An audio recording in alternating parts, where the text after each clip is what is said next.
हर हर महादेव। देवों के देव महादेव जी के चरण में प्रणाम करती हूँ, मेरा प्रणाम स्वीकार हो। माता गौरा पार्वती के चरण में प्रणाम करती हूँ, मेरा प्रणाम स्वीकार हो। गणपति ललन माँ के चरण में प्रणाम करती हूँ, मेरा प्रणाम स्वीकार हो।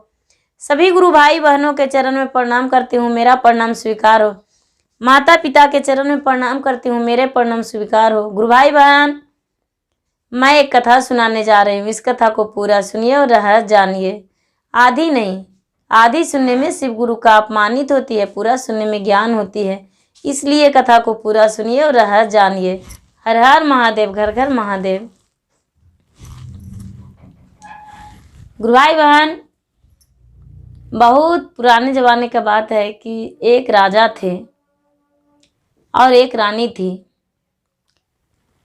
वो राजा साहब प्रतिदिन जंगल जाते थे शिकार करने के लिए। उनका बिना शिकार किए हुए एक दिन चैन नहीं मिलता था। शिकार मिलता था तब पर भी, और नहीं शिकार मिलता था तब भी वो जंगल जरूरी जाते थे शिकार के लिए।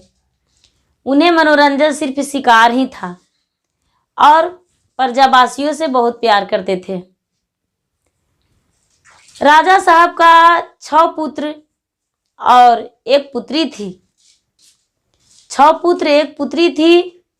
और राजा साहब की पत्नी जो थी वो बहुत अच्छी थी, बहुत नेक दिल के थी।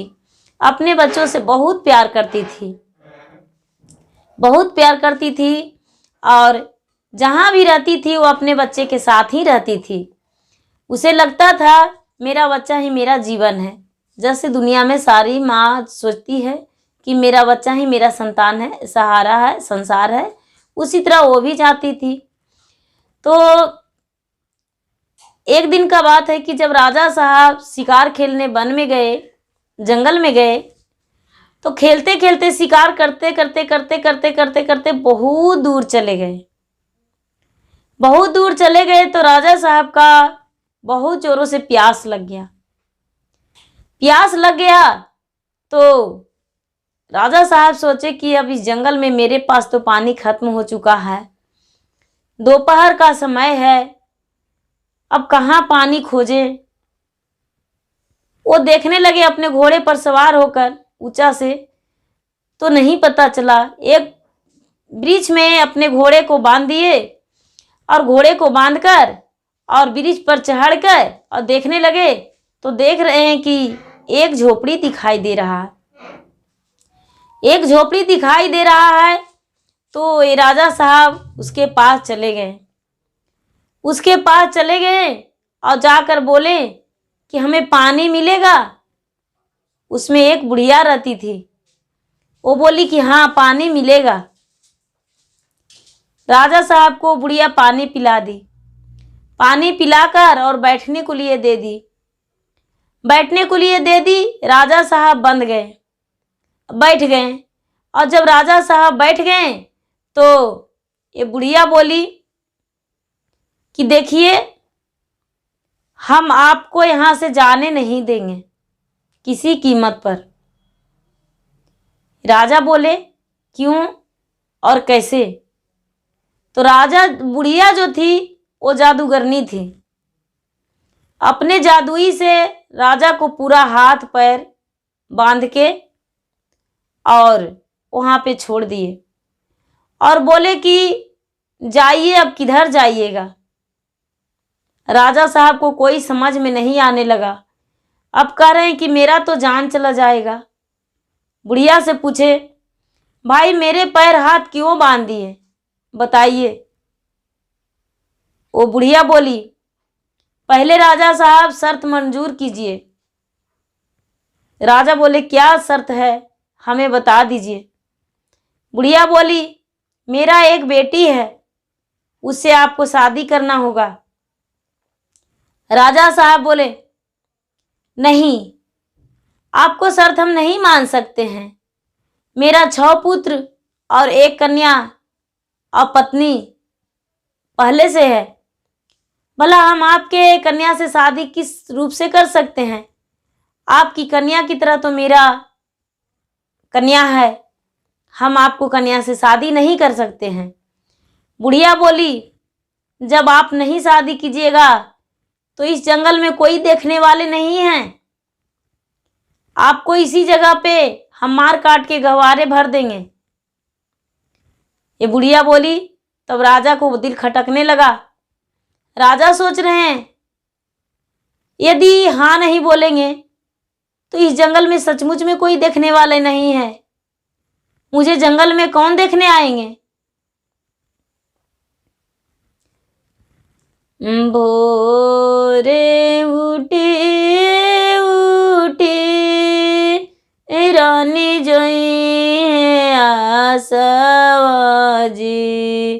दिन भर जोई है मोर लालन रे की। दिन मास रात जोई है पर जाज भैया जी, आज मोरा अटकल बन में प्राण रे की। शिव गुरु होवन सहायन रे की। हाथवाज बेरिया परले पैरवों में बेरिया परले, छटपट रहे मोर प्राण रे की। राजा साहब भगवान से विनती कर रहे हैं कि सुबह उठेगी तो हमको पत्नी आस जोहेगी, दिन भर मेरा बच्चा जोहेगा आस, और दिन और रात पूरा मेरा प्रजा जोहेंगे आस। मेरा हे शिव गुरु मदद कीजिए, क्या करें। अब तो कुछ ना कुछ उपाय करना पड़ेगा। लेकिन वहां पर भगवान भी नहीं मदद कर सकते थे। लास्ट में राजा बोले बुढ़िया से कि ठीक है, आपको कन्या से हम शादी कर लेंगे, मेरा हाथ पैर पांव खोल दीजिए और मेरा घर जाने का रास्ता बता दीजिए। मुझे समझ में नहीं आ रहा है कि आप कर चुके हैं मेरे नज़रों को, जो मुझे रास्ता ही नहीं पता चल रहा है। ये बुढ़िया क्या की कि अपने बेटी को सजा धजा दी और सजाकर और राजा के हाथ पांव खोल के और बोली कि ठीक है, पहले इसे शादी कीजिए, उसके बाद हम रास्ता आपको बताएंगे। राजा साहब चुटकी भर सिंदूर में लेकर और बुढ़िया के बेटी के मांग में सिंदूर भर दिए। सिंदूर भर दिए और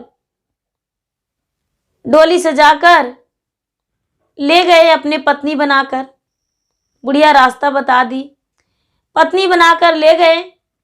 जब राजा साहब घर गए पत्नी के साथ में, तो रानी निकली तो देख रही कि पूरा शाम अंधियाला हो गया। तब पति देव जी आए हैं, एक डोली का हार भी है। पूछी पत्नी राजा साहब ये कौन है। राजा साहब अपनी सारी बात बताए। पत्नी बोली तो कोई बात नहीं, दोनों बहन की तरह रहेंगे।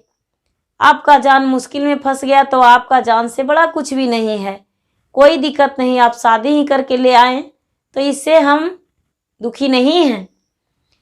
वो उसे अपना घर में ले गई, सौतन को, रानी जो पहले वाली रानी थी, सौतन को ले गई। सौतन को ले गई और अंदर ले जाकर उसे खाने पीने के लिए बोली। वो खाने पीने के लिए व्यवस्था की, वो खाई पी और राजा के साथ उसको भेजा दी। ये अपने बच्चे के साथ रह गई। सुबह हुआ, जब सुबह हुआ तो इसे सौतन को देखना पसंद नहीं था। जो दूसरी वाली थी उसे सौतन को देखना पसंद नहीं था, बच्चे को देखना पसंद नहीं था, पूरा दाई दासी को देखना पसंद नहीं था। ये बहुत जलस रहती थी। इसे लगता था कि अरे ये तो रानी है, मेरा हक का बंटवारा करेगा, राजा को अपनाएगा, क्या करें, कुछ ना कुछ तो करना पड़ेगा। कुछ दिन बाद, 10 दिन 15 दिन बाद क्या की, कि ये जादूगरनी की बेटी थी तो जादू ही जानती थी, बहुत जादू जानती थी। क्या कि उसको अपने सौतन को सबसे पहले तो सूगा बना दी, सूगा बना दी, सूगा बना के और मुड़ी मरोड़ दी, मुड़ी मरोड़ के आवागन में गड्ढा खद के और सौतन को मार के और भर दी। कोई नहीं देखे, कोई भी नहीं देखे। अब सौतन चली गई, राजा से बोल दिए, राजा साहब दीदी तो घर पे हैं ही नहीं, पता नहीं कहाँ चले गए हैं, दीदी का तो कोई पता आता नहीं है। राजा साहब इधर उधर खोजें, भला कहाँ मिल सकती थी। सारी नौकरों कह रहे हैं, राजा साहब रानी साहब तो घर से बाहर कभी गए ही नहीं थे, कभी नहीं जाया करते थे, आज कहाँ चल जाएंगे। रानी साहब घर से नहीं निकले हैं। ये राजा और उनके 6 पुत्र और उनकी पुत्री हाय हाय करके रह गए। उनका पत्नी नहीं मिली। पत्नी जब नहीं मिली तो क्या करते, दुखी रहते थे। धीरे धीरे धीरे धीरे 2-4 महीना बीत गया। 2-4 महीना बीत गया तो राजा साहब अपने बच्चे से पूछने लगे, क्या माँ किस हाल में तुम्हें रखती है सौतेली माँ। इनका लड़का बोले, पिताजी माँ मुझे बहुत दुख देती है, मुझे खाने का समय से नहीं देती है, पीने के लिए नहीं देती है, कुछ भी खाने जाते हैं तो माँ हाथ से छीन लेती है, मैं क्या करूं, मुझे माँ पढ़ाई लिखाई भी नहीं करने देती है। राजा साहब क्या किए कि अपने पुत्र को कहीं आश्रम में पहुंचा दिए, कहीं आश्रम में पहुंचा दिए, जहां पढ़ाई लिखाई होता था वहां पहुंचा दिए अपने पुत्री को भी और पुत्र को भी। राजा साहब पहुंचा दिए अपने पुत्र और पुत्री को पढ़ाई लिखाई के लिए आश्रम में, और वहां सारी खर्चा देते थे। राजा साहब किसी अपने नौकर को भी नहीं पता चलने दिए थे कि हाँ मेरा पुत्र और पुत्री यहाँ है। इन्हें डर था कि ये जादूगरनी का बेटी है और सौतेली माँ तो सौतेली माँ ही होती है, मेरे बच्चे को मार देगी तो हम क्या करेंगे। सबसे पहले तो मेरा पत्नी का मार डाली और बच्चे को मार देगी तो हम किस लिए जिएंगे। ये राजा साहब बहुत डरते थे उनसे।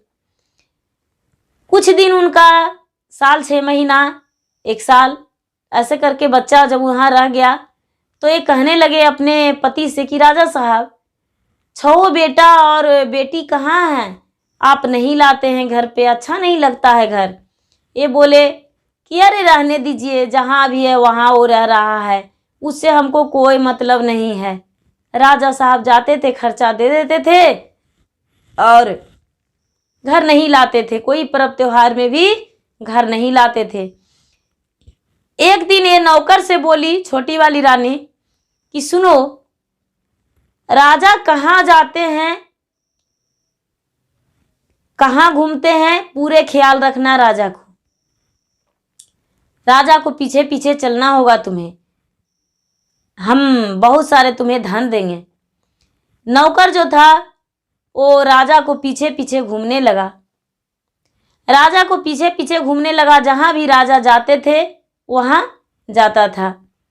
राजा साहब बोले, अरे तूने तो बहुत गलत कर रहा है, जहां भी जाते हैं, जहां भी तू 2-4 दिन से जाता है।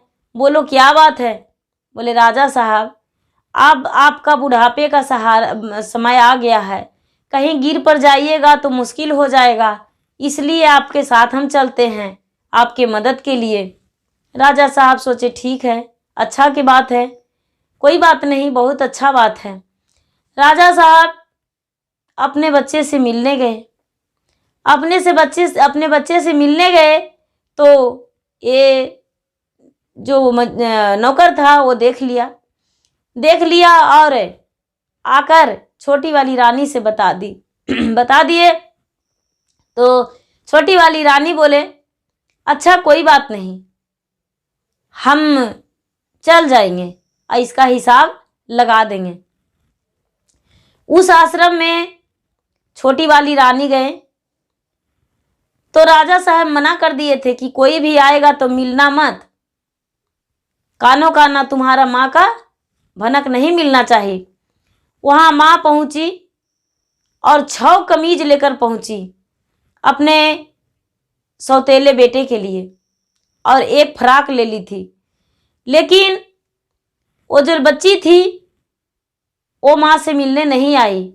ये जाके गुरु से बोले, जो गुरुजी पढ़ाई करवाते थे उनसे बोले सौतेली माँ कि गुरु बाबा, गुरु महाराज, यहाँ जो मेरा बालक रहता है, 6 भाई है, वो मेरा ही पुत्र है, उसे हमें मिला दीजिए। जो गुरुजी थे वो पढ़ाई देते थे, शिक्षा देते थे। वो 6 बच्चों को लाए और बोले कि हाँ यही तो 6 भाई है। बोले कि ठीक है, थोड़ा सा हमको बाहर कर दीजिए अपने विद्यालय से, अपने आश्रम से बाहर में इससे बात करेंगे। बाहर कर दिए और ये क्या किया कि 6 को कमीज पहना दिया। 6 को कमीज पहना दिया, 6 भाई सूगा बन गया। बहन जो थी वो देख रही थी, फर फर फर फर फर फर फर फर 6 भाई का सूगा बन के उड़ते देख लिया। अब सूगा बन के उड़ते देख लिया तो भाई डर से माँ के सामने नहीं गई और रोने लगी कि अब क्या करें, अब तो हम बिल्कुल अकेला बन गए, मेरा भाई तो 6 सूगा बन गया, अब किसके सहारे हम रहेंगे।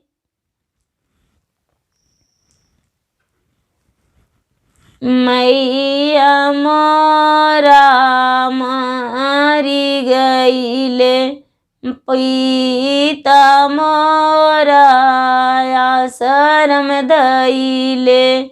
अरे सौतेली मैया बनल राका, सिनिया मोरा शिव गुरु। सौतेली मैया बनल राका, सिनिया मोरा शिव गुरु। 6 गो भईवा के एक प्यारी बहिनी जी। 6 भैया सुगनमा बनी, उड़ी गले मोरा शिव गुरु। अरे कैसे के भैया के चाहिए मोरा शिव गुरु।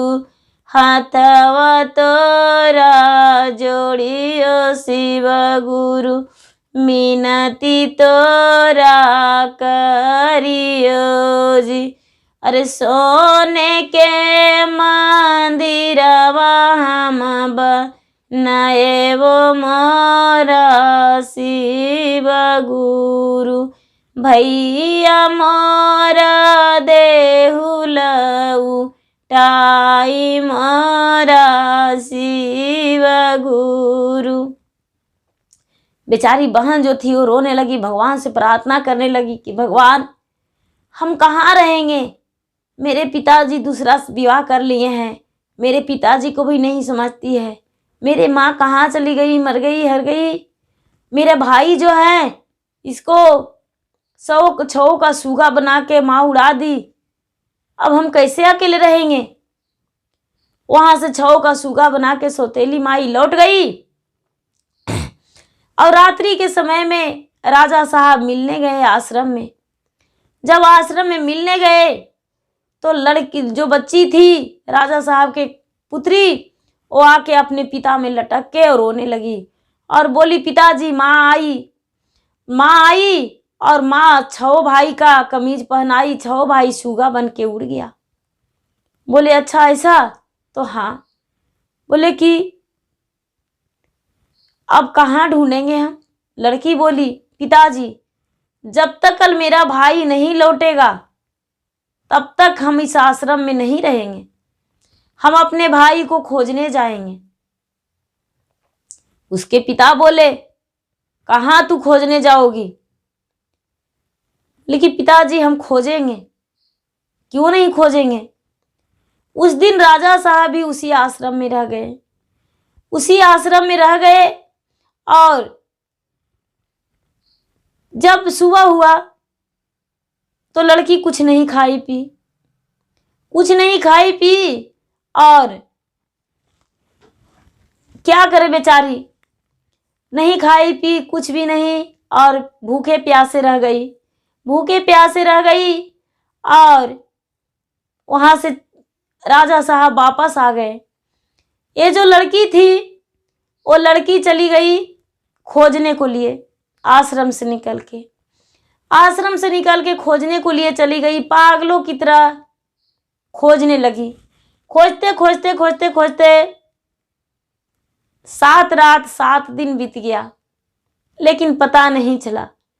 जब पता नहीं चला तो एक झोपड़ी था, उसमें एक साधु रहते थे, साधु रहते थे।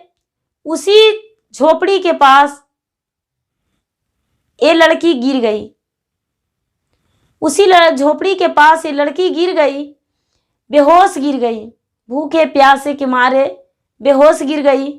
तो जो साधु बाबा थे वो क्या किए कि देखे आश्रम के झोपड़ी के आगे एक बच्ची गिरी हुई है, ये बहुत सुंदर बच्ची है, लगता है कोई राजघराने का बच्ची है। अच्छा, ये देखने में तो बहुत सुंदर और सुशील है। उसको पानी मारे तो कन्या को होश आ गया, कन्या को होश आ गया तो उसको वहाँ पे बाबा बिठा लिए और कहने लगे कि पुत्री, तुम्हारा माता को नाम क्या है, पिता को नाम क्या है, और तू ऐसे वन में क्यों भटक रही हो? ये लड़की बोली, बाबा मेरा 6 भाई थे, और 6 भाई को सूगा बनाकर मेरा सौतेली माँ ने उड़ा दी है, क्या करूं, कहाँ जाऊं? उसे ढूंढने को लिए निकल गए हैं, लेकिन मेरा भाई का कोई अता पता नहीं है। ये साधु बाबा जो थे बोले कि देखो बिटिया, आज 7 दिन से मेरे झोपड़ी में 7 सूगा आता है, 7 सूगा आता है, और इसी झोपड़ी में रहता है, सुबह उड़ के जाता है, देखना उसमें तुम्हारा भाई है क्या? ये बोले कि भाई बाबा मेरा भाई 6 है। बोले कोई बात नहीं, देखना एक मेरा सूगा है, उसके साथ आता है। वो लड़की वहीं रुक गई। रात हुआ तो देखने लगा, तो देखे कि सच में सूगा वहां आया। 6 सूगा पूरा बहन को नोचने लगा, पूरा च्यों च्यों करने लगा कि बहन तू यहाँ पर क्यों और कैसे? बोला भाई तू वही हो मेरा भाई? तो हाँ, हम तुम्हारा भाई हैं। बोले भैया तूने सूगा तो बन गया है, लेकिन मनुष्य कैसे बनेगा? अब हमें कोई उपाय बताओ। बोले कि देखो बहन, उपाय तो है, लेकिन उतना कठिन है, तू नहीं कर पाएगी। बोले कि भाई बहन भैया बता के तो देखो, हम कठिन तपस्या भी कर लेंगे। बोले कि देखो भैया बहन, ऐसा है कि एक कमीज बनाने में करीब 1 साल समय लग जाएगा। हमको जो माँ पहनाई थी कमीज, तो जादुई कमीज था, और तूने अगर जो कमीज बना देगी, ये साधु बाबा बताए सूगा के बारे में। जब लड़की बताई और सूगा आया और अपना हाल कहा, तो साधु बाबा बोले कि देखो हम भी तुम्हें जादुई कमीज बनाने को लिए देते हैं, वो कमीज बनाकर तू अपने भाई को पहना देगी, तब तुम्हारा भाई फिर से मनुष्य हो जाएगा। ये लड़की बोली कि हम कर लेंगे, बना लेंगे। बोले बना लेगी? तो हाँ, हम बना लेंगे। साधु बाबा बोले तुम्हारा 6 भाई है, 6 वर्ष तुम्हें नहीं बोलना पड़ेगा। जब तक तुम्हारा कमीज तैयार नहीं होगा, तुम्हारा भाई सूगा से मनुष्य नहीं होगा, तब तक तुम्हें बोलना नहीं होगा, क्यों ना तुम्हारा प्राण भी चला जाए। लड़की बोली हम भाई को लिए तपस्या कर लेंगे।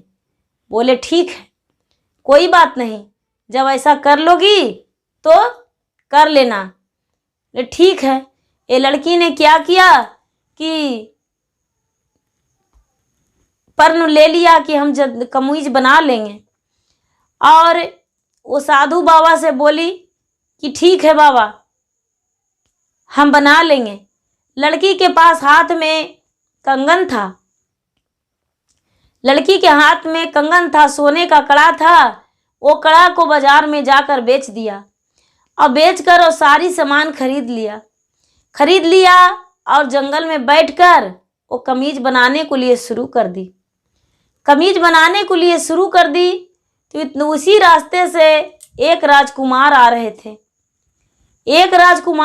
थे। तो देखे कि अरे ये तो बहुत सुंदर लड़की है, ये बहुत सुंदर लड़की है, ये जंगल में अकेले है, ये क्या कर रही है। ये लड़की से पूछे तू जंगल में अकेली हो, इस जंगल में क्या कर रही हो। लड़की कोई जवाब नहीं दी और कुछ नहीं बोली। ये कहने लगे क्या तुम्हारे माता पिता नहीं हैं। ये लड़की से बहुत प्रश्न किए, लेकिन लड़की कोई जवाब नहीं दी। कुछ भी बोले, लड़की जवाब नहीं दी। अब सोच रहे हैं कि क्या कारण हो सकता है, इतना सुंदर लड़की है, इसे घर ले जाऊं। घर ले जाने को लिए लड़की को बोले चलो मेरे घर। लड़की साथ चली गई। लड़की साथ में ये राजा के लड़का था राजकुमार, उसके साथ चले गए। वो जो उसके माता पिता थे उनसे बोला माँ ये बहुत सुंदर लड़की है, हम इससे शादी कर लेंगे। माँ बोली नहीं बेटा, इससे शादी मत करो, इसके नहीं माता है नहीं पिता हैं, नहीं कुल का ठिकाना है, इससे शादी तू कैसे कर सकता है, इससे शादी नहीं करो। ये बोला जब इससे शादी नहीं करेंगे तो इसको लाए हैं क्यों, हम अपना प्राण हथ देंगे ये अगर जो शादी तूने मुझे नहीं करने देगी तो। माँ कितना किया लेकिन माँ तैयार नहीं हुई। फिर भी ये लड़का शादी कर लिया। लड़की वक्त मिलने पर कमीज बनाती थी, किसी से बात नहीं करती थी, सारी काम घर के करती थी, लेकिन किसी से बात भी नहीं करती थी और अपना कमीज बनाते रहती थी। ये कमीज बनाते रहती थी और किसी से बात नहीं करती थी। 1 साल में एक कमीज तैयार हो गया उसका। वो बेचारी कमीज को सरिया के धर दी, अपना बैग में बक्सा में सरिया के धर दी। और 1 साल हुआ तो उस लड़की का एक बच्चा पैदा लिया। बच्चा पैदा लिया तो ये जो सास थी वो सास सौतेली थी, वो भी अपना सास नहीं थी। उस राजकुमार का माँ अपना नहीं थी, वो माँ इस दुनिया से चल बसी थी। तो ये सास क्या किया कि उसको बच्चे को, अपने बहू के बच्चे को मार डाली, उसको सामने बच्चे को काट दी, जो पैदा लिया उस बच्चे का काट दी। और काट के और इसका जो बच्चा का खून था इसको मुंह में लगा दी, हाथ में लगा दी, शरीर में लगा दी, और अपने बेटे से बोली बेटा तुम्हारा पत्नी एक राक्षसिनी है, तुम्हारा पत्नी देखो अपने बच्चे को चबा चबा कर खाई है। बेटा बोला देखा तो माँ ये गूंगी है लेकिन राक्षसिनी नहीं है। ये लड़की का आंख से झरझर आंसू गिर रहा है, अफर अफर रो रही है, लेकिन किसी से अपना बात नहीं कर रही है। ये लड़की पूरा रोई और मुड़ी डुला रही है कि नहीं हमने ऐसा नहीं किए हैं, हमने नहीं मारे हैं। वो बेचारी लेकिन क्या कर सकती थी, पढ़ी लिखी थी, लिख के अपने पति को भी बताई कि ऐसा हम नहीं किए हैं, हमने अपने बच्चे को नहीं मारे हैं, मेरा पुत्र जन्म लिया था लेकिन हमने ऐसा नहीं किए हैं, समय आने पर आपको बता देंगे, ऐसा वो बोली। लेकिन क्या करती। गुरु भाई बहन, आज का कथा इतना ही रहा। और जो आगे है वो बहुत लंबा पार्ट हो जाता है एक में, इसीलिए इसका दूसरी जो और आगे बचा हुआ है वो दूसरा पार्ट में दूसरा दिन फिर से हम डाल देंगे, भेज देंगे आपको सुनने के लिए। आपको पसंदीदा रहे तो आप कमेंट करके बताइए।